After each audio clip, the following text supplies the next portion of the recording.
Olá, queridos, bom dia! Quero convidar você a estudar mais um salmo da Palavra de Deus comigo. Nós estamos chegando no Salmo 95 da Palavra de Deus. E esse salmo tem o título, Um chamado para louvar ao Senhor. Esse salmo, como o da semana passada, era um hino para celebrar e cultuar a Deus em grupo, quando eles se reuniam aos sábados, então esse salmo era entoado. Com as suas referências à peregrinação no deserto, pode ser que esse salmo tenha sido escrito por Davi em comemoração à festa dos tabernáculos. Nessa festa dos tabernáculos, o povo de Israel se instalava em tendas, e na verdade eles fazem isso até os dias de hoje, para relembrar as bênçãos do Senhor, a provisão do Senhor, naquele período em que eles estiveram peregrinando pelo deserto.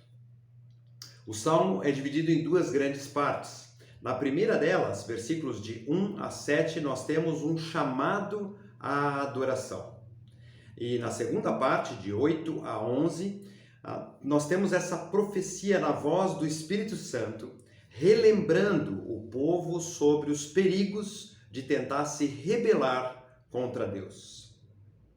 A última parte tem um propósito claramente didático, quando lembra os judeus dos fracassos dos seus antepassados, para que eles não cometessem os mesmos erros. Isso vai servir também para nós, para que nós não caiamos nos mesmos erros. Para entendermos e explicarmos melhor esse salmo, eu o dividi em 4 partes. Vamos ler juntos todo o salmo, ele é bem curtinho, temos apenas 11 versículos aqui. Salmo 95 nos diz assim: Vinde, cantemos ao Senhor com júbilo, celebremos o rochedo da nossa salvação. Saiamos ao seu encontro com ações de graça, vitoriemo-lo com salmos. A NVI traz: vamos aclamá-lo com cânticos de louvor. Verso 3: Porque o Senhor é o Deus supremo e o grande Rei acima de todos os deuses. Nas suas mãos estão as profundezas da terra e as alturas dos montes que lhe pertencem.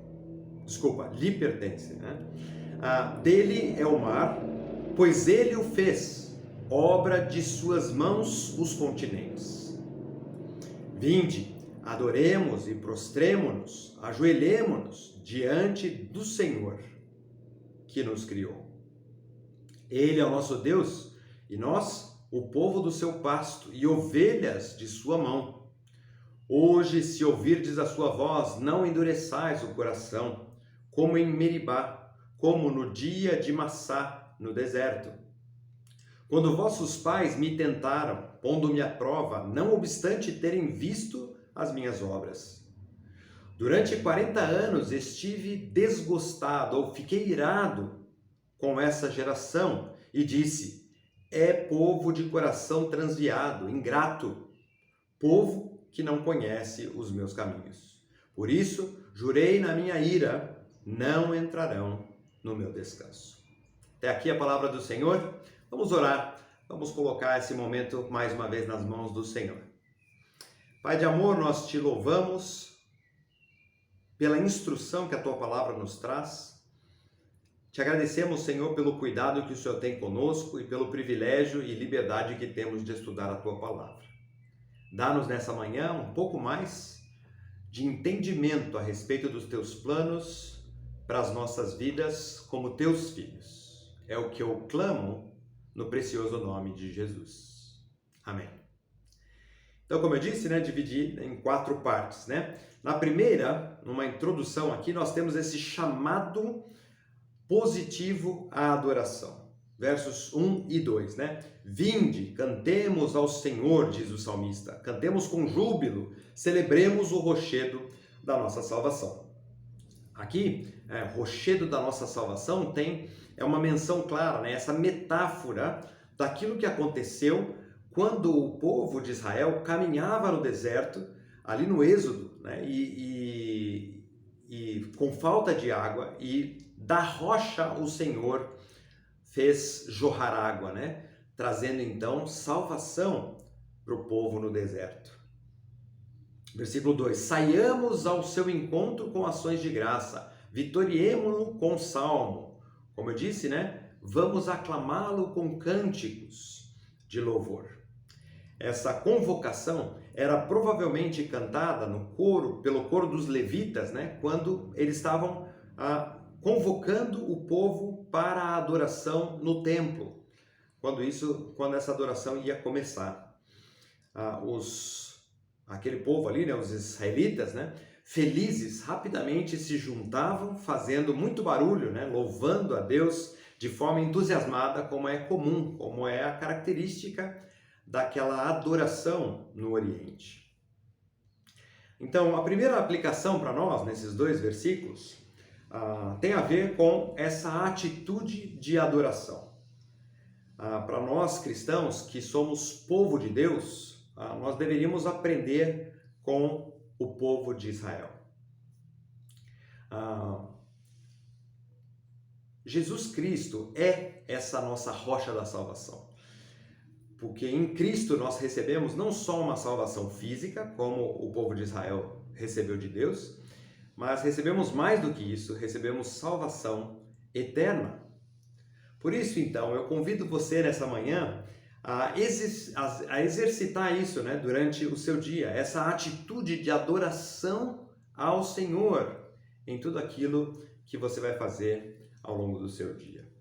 Essa é a primeira aplicação. Na segunda parte do texto, nós temos uma descrição do Senhor. Versículos 3 a 5.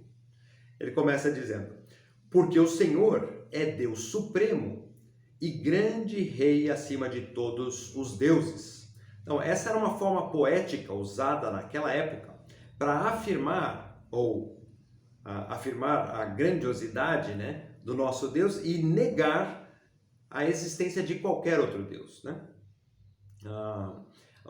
Eles adoravam alguns deuses na época, mas eram deuses falsos, né? Eram apenas estátuas, né, que eram construídas por mãos humanas. Pois ele segue, versículo 4: nas suas mãos estão as profundezas da terra e as alturas dos montes lhe pertencem. Então, essa figura de linguagem, né, que cita esses extremos, né, as profundezas da terra e também os montes no alto, né, trazem a ideia para nós de que Deus, ele é esse Criador universal, ele é o governador de toda a terra, né? Os extremos apontam para a ação dele em toda a terra. E o versículo 5 diz: dele é o mar, pois ele o fez, obra de suas mãos os continentes, né? Ele fez tanto o mar quanto os continentes. Então, quando a Bíblia diz aqui, né, no versículo 3, Deus supremo e grande rei, essa é a base do chamamento, né, dessa convocação dos versos 1 e 2 para adorar a Deus. Então, o povo deveria adorá-lo porque ele é Deus Todo-Poderoso, ele é o Criador do universo, ele é o sustentador do universo. A grandeza aqui de Deus é claramente exposta na figura daquele que criou todas as coisas e reina sobre todas as coisas. Diante, então, da ameaça de crenças estrangeiras, né, o salmista faz questão de declarar essa natureza de Deus. Quem é esse Deus que nós vamos adorar, né? Quando eles estão assim se preparando para a adoração, é isso que o salmo vai fazer. Assim, aplicando para nós mais uma vez, podemos confiar hoje que nós servimos a esse mesmo Deus poderoso, um Deus soberano, criador e governador de todas as coisas. Então, queridos, eu não sei por quais problemas você vai passar hoje, né? Que problemas você vai ter que enfrentar, porque a nossa vida é assim. Mas eu sei que acima de qualquer coisa, nós temos a garantia de que esse Deus soberano está cuidando de nós, né? Ele está conosco o tempo todo. Em terceiro lugar, nós temos de novo, né, esse chamado à adoração, essa repetição do chamado. versos 6 e 7 dizem: Vinde, adoremos e prostremo-nos, ajoelhemos diante do Senhor que nos criou. Ele é o nosso Deus e nós, povo do seu pasto e ovelhas da sua mão. Hoje, se ouvirdes a sua voz, não endureça o coração. Esse clamor ou chamado à adoração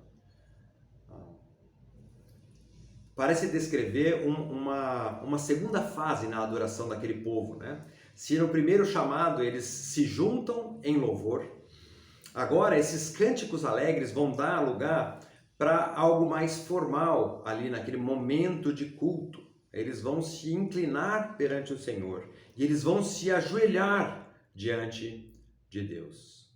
A ênfase dada aqui à soberania de Deus nos versículos que ele tinha dito antes, né?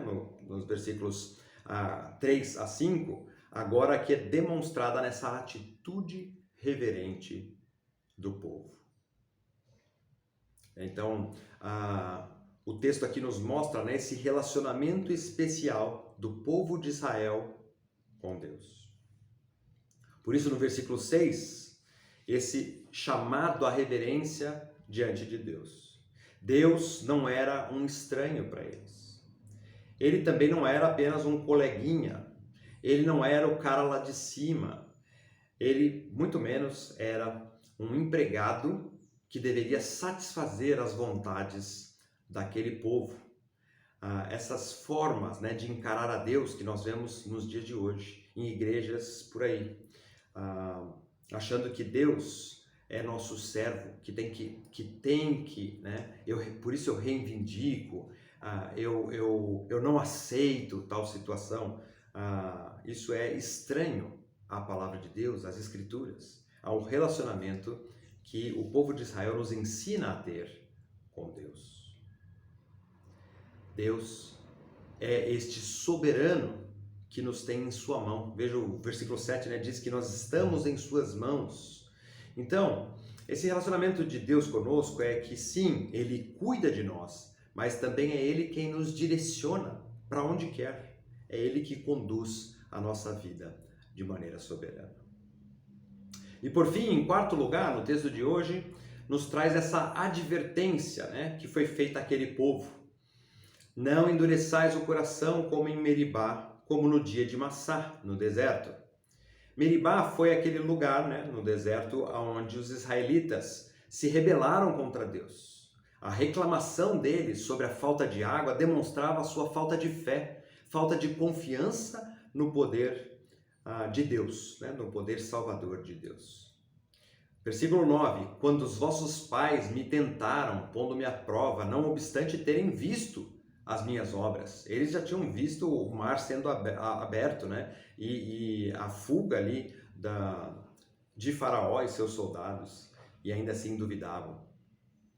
Durante 40 anos estive desgostado, eu fiquei irado, é o que quer dizer, né? Deus ficou irado com aquela geração, porque era um povo de coração transviado, ingrato.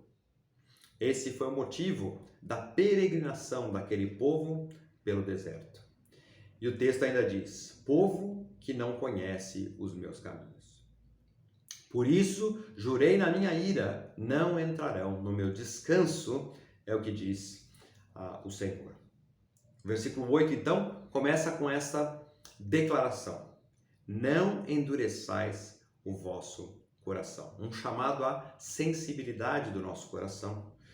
O lembrete do pecado de Israel no deserto deveria servir como uma advertência para aqueles que aguardavam o momento de entrar no templo, ali na adoração, né? O descanso de Deus, que é mencionado mais para frente, refere-se historicamente à entrada na Terra Prometida, que foi negada para aqueles que duvidaram do Senhor e do seu poder. Toda aquela geração. Aqui, então, o povo é exortado a manter o seu coração sensível ao Senhor. Naquele momento que inicia o culto, né? Mantenha o seu coração sensível para que ele não rejeite você também.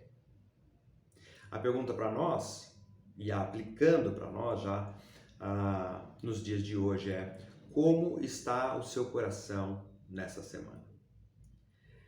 Você tem desenvolvido um coração grato por aquilo que Deus já fez na sua vida, reconhecendo o seu poder e o agir dele na sua vida? Você tem sido grato pela soberania e o cuidado dele, né, nas tuas mãos, como um pastor que cuida de uma ovelha? Ou você tem questionado o poder e o agir soberano de Deus? Minha oração é que Deus nos traga essa memória à mente, para que nós tenhamos então corações gratos a Ele. Então, o Salmo 95 nos desafia a essas 4 coisas. Primeiro, ter uma atitude de adoração constante. Depois, reconhecer a grandeza de Deus, né? Quem é esse Deus soberano? Em terceiro lugar, ter essa atitude de reverência, nos colocando em nosso lugar, né? Homens pecadores, diante de um Deus todo-poderoso. E por último, tendo um coração sensível, demonstrado por uma vida de gratidão. Que essa seja, queridos, a nossa atitude, né, durante o dia de hoje e durante essa semana toda. Vamos orar mais uma vez para encerrar nosso tempo. Pai de amor, nós agradecemos mais uma vez pela Tua palavra e colocamos as nossas vidas em Tuas mãos. Ajuda-nos, Senhor, a enfrentarmos esse dia, essa semana, com essas verdades ecoando na nossa cabeça, né? Que a gente possa relembrar essas verdades, o Teu governo soberano e amoroso sobre nossas vidas. E assim, Senhor, que nós possamos enfrentar toda e qualquer situação com um coração grato, alegre, porque sabemos, Senhor, que somos apenas peregrinos nessa terra, mas o Senhor é soberano sobre toda a situação e cuida em todo o tempo de cada detalhe, de tudo que acontece em nossas vidas. Reconhecemos isso, Senhor, no precioso nome de Jesus. Amém. Queridos, boa semana para todos vocês. Deus abençoe o seu dia, o resto de semana. E nos vemos aí, né? Ou no pequeno grupo, ou então no sábado, reunião de casais. Se não, no domingo. Um grande abraço a todos. Deus abençoe.